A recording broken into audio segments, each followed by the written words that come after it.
अष्टकमिदं प्रोक्तं विप्रेण हरतोषये। रुद्राष्टकमिदं प्रोक्तं विप्रेण हरतोषये। ये पठन्ति नरा भक्त्या तेषां शम्भुः प्रसीदति। ये पठन्ति नरा भक्त्या तेषां शम्भुः प्रसीदति। इति श्री गोस्वामी तुलसीदास कृतं श्री रुद्राष्टकं सम्पूर्णम्। श्री गोस्वामी तुलसीदास कृतं श्री रुद्राष्टकं सम्पूर्णम्। पदच्छेद साहेबा रुद्राष्टकम् इदं प्रोक्तं विप्रेण हरतोषये। ये पठन्ति नरा भक्त्या तेषां शंभुः प्रसीदति।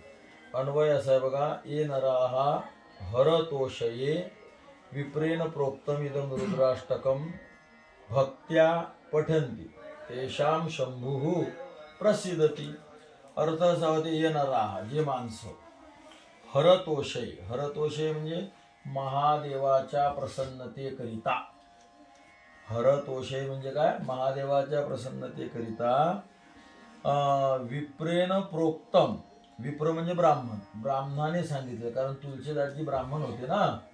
विप्रेण प्रोक्तम ब्राह्मणाने सांगितलेलं इदम रुद्राष्टकम, हे रुद्राष्टक नावाचं स्तोत्र भक्त्या, भक्तीने प्रेमाने, पठंती जे वाचतात, तेषां त्यांच्यावर शंभू प्रसिद्धती महादेव प्रसन्न होतात त्यांना। इति श्री गोस्वामी तुलसीदास कृतम, गोस्वामी असणारे जे, गोस्वामी म्हणजे इंद्रियाचे स्वामी, गो म्हणजे इंद्रिय, इंद्रियाचे स्वामी असणारे तुलसीदासजी त्यांनी केलेलं श्री रुद्राष्टक जे आहे ते या ठिकाणी संपूर्ण झालं। जय श्रीराम।